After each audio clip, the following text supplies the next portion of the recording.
Ma présentation nous amène au Sénégal, dans une confrérie islamique que l'on appelle la Mouridia ou la confrérie mouride, et auprès d'un guide religieux qui est extrêmement populaire au Sénégal, puisqu'il draine derrière lui des milliers et des milliers de jeunes fidèles qui voient en lui non seulement un grand marabout, mais également un moralisateur, un réparateur des maux de la société, un fin politique et, en l'occurrence ici, un mélomane. Donc ce guide s'appelle Modou Karam Mbacké.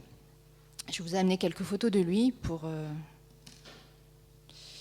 que vous voyez un petit peu le personnage.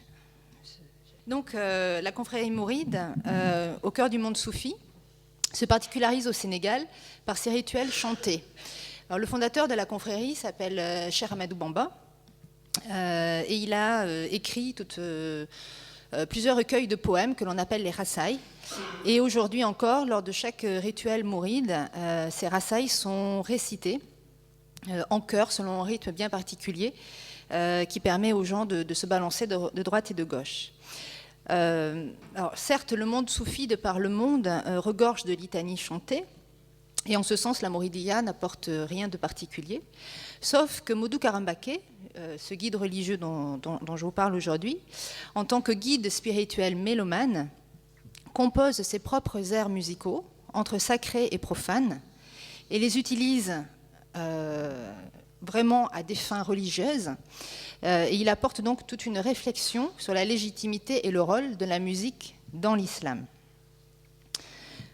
Alors, ses fidèles l'appellent le maître créateur, et il réfute l'idée selon laquelle l'islam n'accepterait pas la musique, ou la musique serait incompatible avec l'islam, au nom d'une orthodoxie dans laquelle ils ne se reconnaissent pas. Néanmoins, pour les fidèles de Modou Karam Mbacké, toute musique n'est pas bonne. Et donc, il considère que la musique avec laquelle on danse, sur laquelle on danse, est une musique endiablée, donc qui provient du diable, et qui représente l'enfer. Et elle représenterait les sceaux de ceux qui cherchent à éviter les flammes donc de l'enfer, du sol la chaleur du sol de l'enfer. Et donc, en échange, cette musique que propose Modou Karam Mbacké, qui est dénommée par son label Mélodie divine, permettrait de raviver en chaque individu la parcelle divine qu'il a en lui. Donc, cette mélodie, comme son nom l'indique, est mélodique, elle est douce, et elle permet, comme dans les rituels mourides, un mouvement répétitif du corps de droite à gauche. Et son objectif, clairement exprimé donc par le guide religieux, est de purifier la musique, le monde musical, et évidemment donc de sauver les âmes de ceux qui sont perdus dans le vice et les chemins qui ne sont pas islamiques. Alors pourquoi est-ce que cette musique sauverait les âmes ? Parce qu'elle est présentée par Modou Karam Mbacké lui-même comme étant divine, puisqu'il prétend que durant la nuit, les anges lui souffleraient ses airs musicaux. Donc elle vient directement de Dieu. Et lui n'est qu'un passage. Donc on l'a compris, Modou Karam Mbacké est un guide religieux assez atypique au Sénégal. Alors, je ne sais pas si vous avez pu voir les photos, mais déjà par ses tenues vestimentaires et la façon dont il se présente, il est très atypique. Mais il fait surtout partie d'une mouvance nouvelle de plusieurs leaders spirituels au Sénégal, toutes tendances confrériques confondues, qui se sont engagés dans un travail de réforme interne du système maraboutique local. Ces guides religieux sont souvent issus de l'une des dernières générations descendants des pères fondateurs des grandes confréries, donc la Tidjania et la Mouridia au Sénégal. Et donc ils sont en quête d'une nouvelle légitimité qui les mène à vouloir se démarquer de leurs oncles ou cousins qui sont plus âgés. Et pour se démarquer, plusieurs guides religieux au Sénégal aujourd'hui ont choisi de s'implanter en ville, de s'adresser essentiellement à un type de public de jeunes musulmans. La ville, pourquoi la ville ? Parce qu'ils stigmatisent ce lieu comme étant la source des maux de la société, lieu de vice, de perdition, etc. Et donc lieu qu'il faut remoraliser. Et leur discours, hein, que ce soit celui de Modou Karam Mbaké ou que d'autres responsables islamiques de jeunes, comme on dit au Sénégal, des marabouts de jeunes, leur discours prêche vraiment un retour à la valeur, aux valeurs de la morale islamique dans le quotidien des fidèles. Et donc, ils proposent aux fidèles des explications à tous leurs problèmes quotidiens, avec vraiment une actualisation et une lecture très appliquée du Coran. Alors, ce sont des guides spirituels qui sont très impliqués dans le monde. Ils sont mondains, malgré une aura mystique qu'ils entretiennent. Et ils conçoivent leur rôle religieux comme total, c'est-à-dire qu'ils sont à la fois les moralisateurs de la société, mais également du monde politique. Plusieurs d'entre eux ont créé des partis politiques, des moralisateurs du monde économique, etc. etc. Et Modou Karam Mbaké, lui, en plus, ajoute la musique à sa liste d'interventions. C'est donc un guide spirituel qui est très médiatique au Sénégal. Il considère que l'occupation de l'espace public est vraiment un outil de réislamisation très efficace. Il s'approprie physiquement la ville, c'est-à-dire que ses fidèles, quand on va à Dakar, son nom est écrit dans tous les quartiers de Dakar, sur tous les murs des maisons, etc. Il centralise l'attention sur lui, il capte la une des médias, et évidemment, ce qu'il veut, c'est imposer son point de vue religieux. Et la mélodie divine va dans ce sens. Elle lui offre évidemment une originalité par rapport aux autres guides religieux du Sénégal, et cela fait parler de lui. Alors, Modou Karam Mbaké est à la tête d'un mouvement religieux qui s'appelle le Mouvement mondial pour l'unicité de Dieu. Et comme je l'ai dit, il a des milliers et des milliers de jeunes fidèles au Sénégal, essentiellement urbains. Et donc, il transmet les enseignements de sa confrérie, tout en dispensant des conseils pour islamiser le quotidien de ses fidèles. Alors, son mouvement est très hiérarchisé, il est composé de plusieurs cellules. Il y a la Kara Sécurité qui est sa garde rapprochée, il y a les cellules féminines, etc. Et il y a donc la mélodie divine.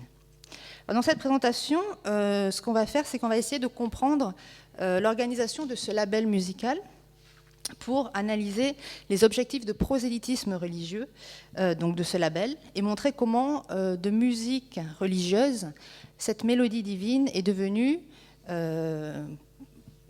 avec les ambitions de Modou Karam Mbaké, une musique pour le monde au sens de world music. Alors, l'idée de créer la mélodie divine est apparue, a été révélée à Modou Karam Mbaké en 2001. Donc, il donne un caractère divin à cette révélation, puisqu'il en aurait eu la révélation dans un rêve, je crois. Et donc cela forcément légitime sa pratique religieuse, sa pratique musicale, puisque cela serait un ordre de Dieu. Alors le chœur de la mélodie divine est composé de ce qu'il appelle les mélodiens. On va revenir.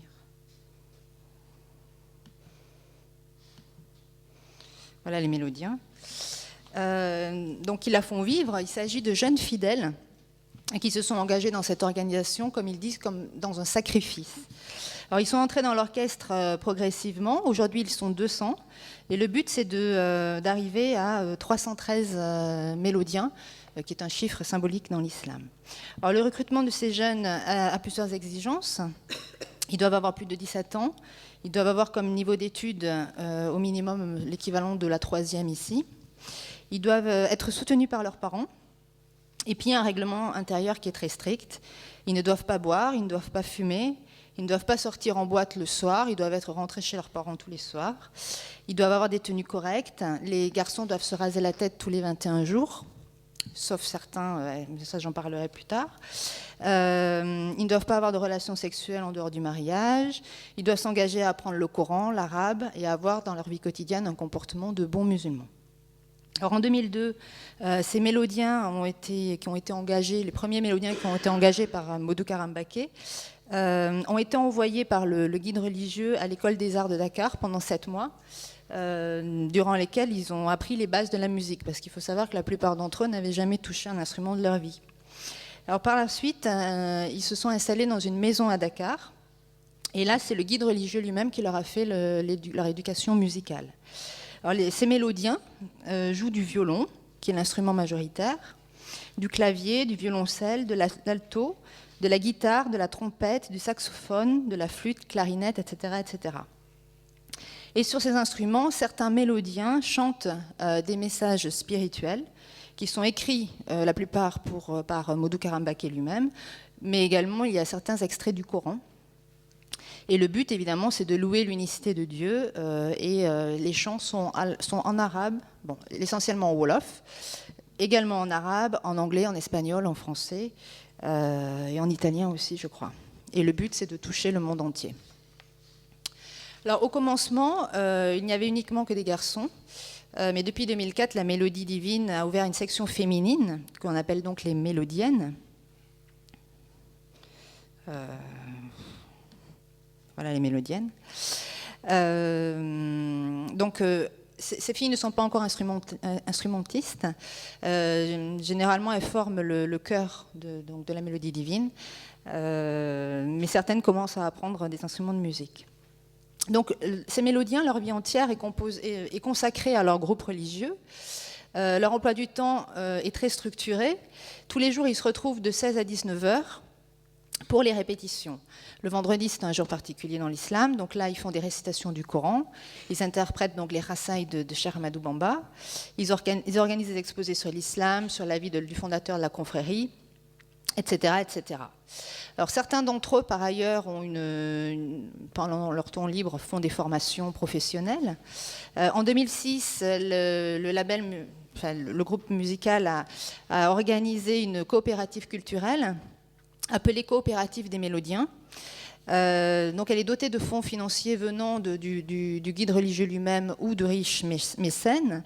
Et donc elle a permis à certains mélodiens d'ouvrir un commerce ou des boutiques, etc. Aujourd'hui, par exemple, il y a 21 mélodiens qui sont inscrits dans une formation en informatique, toujours par le biais de cette coopérative. Certaines mélodiennes ont ouvert des salons de coiffure, etc. Donc il y a tout un côté social aussi lié à cette mélodie divine. Alors c'est une musique religieuse, je l'ai dit, qui est produite au sein des cérémonies spirituelles, mais également lors d'événements plus exceptionnels.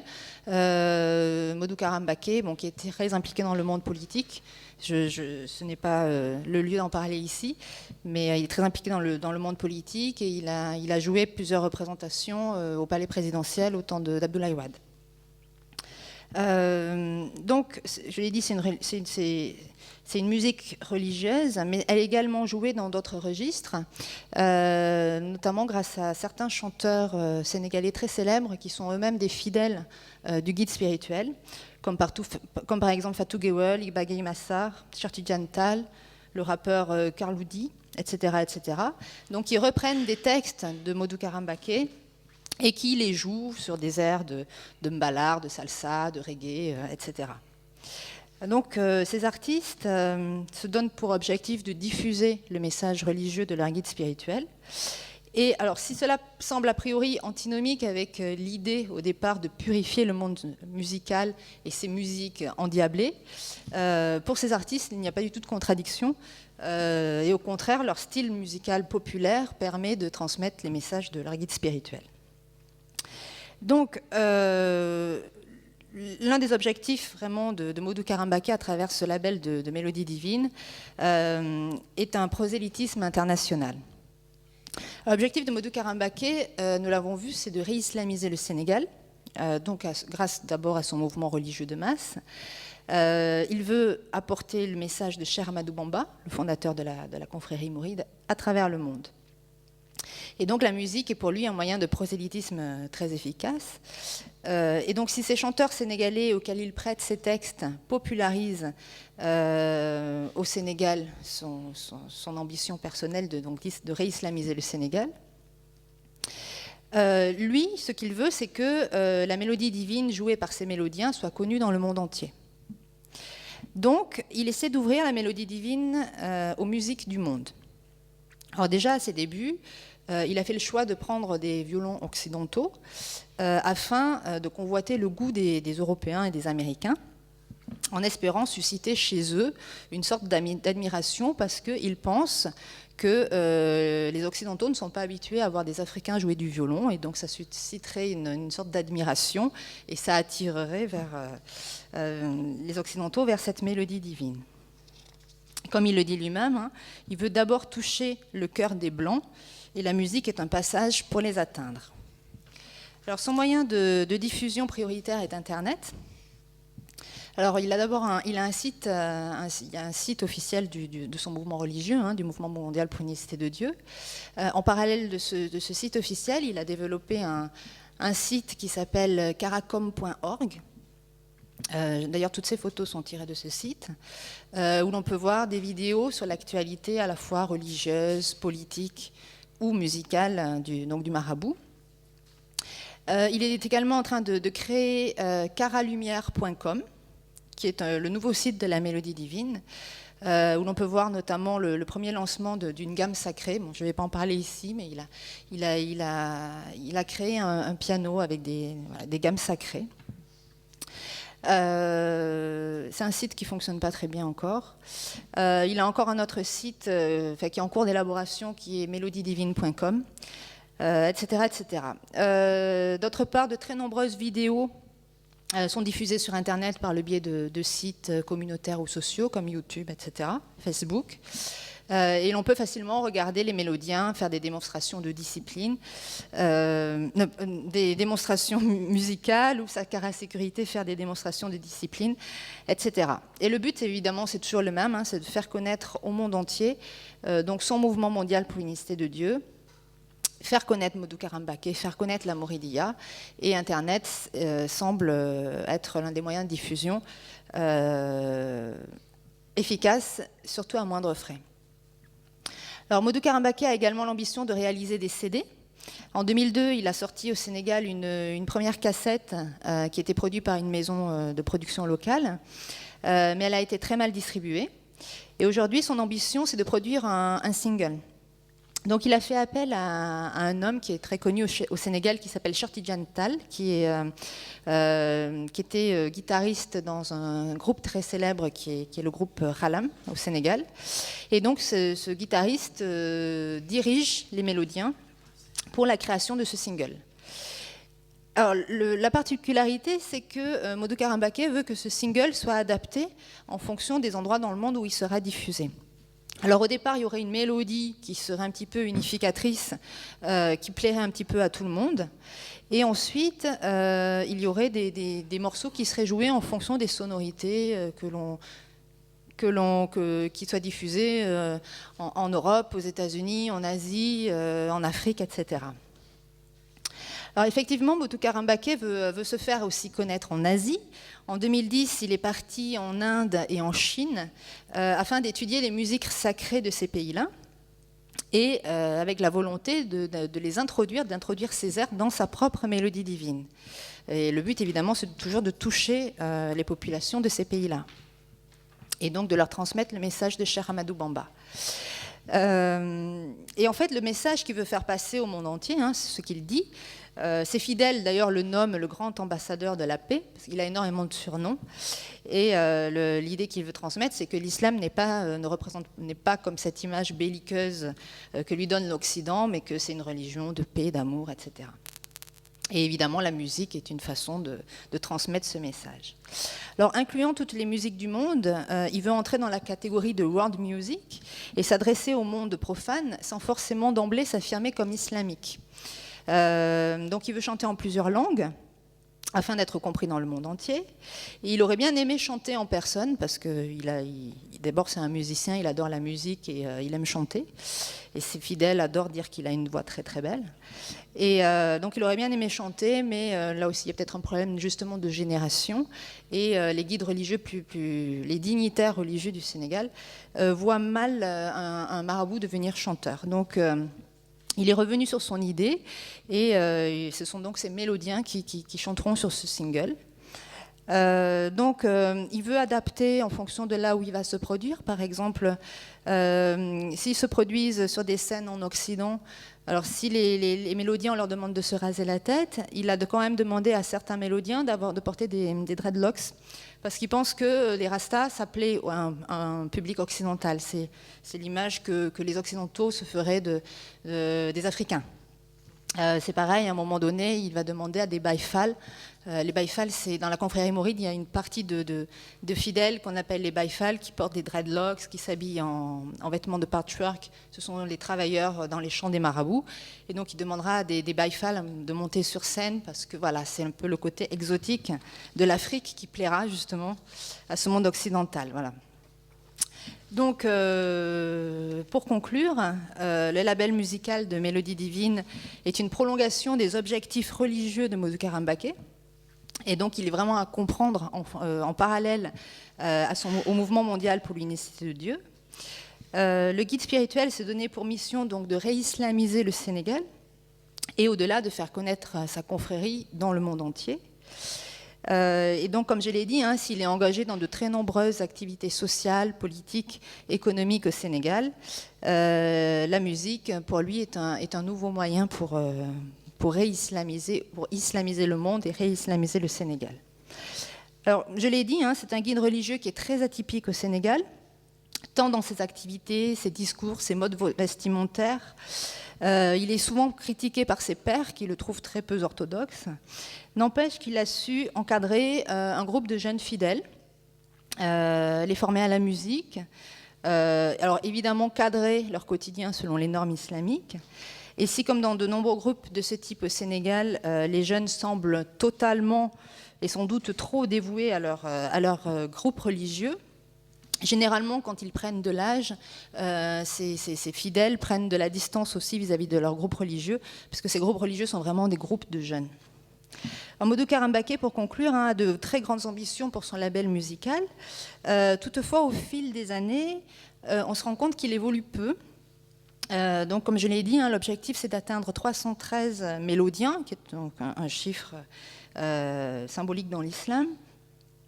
Et ce chiffre n'est pas encore atteint, donc il faudrait peut-être attendre que le groupe musical soit au complet pour connaître vraiment les activités et les objectifs de la Mélodie Divine. Mais pour l'instant, les activités stagnent.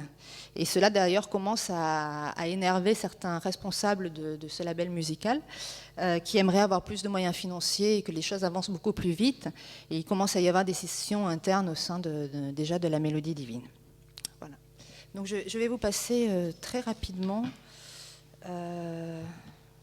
pour que vous ayez une idée de quoi j'ai parlé. Donc voilà les mélodiens lors d'une représentation où j'étais d'ailleurs. Ah, ça marche pas.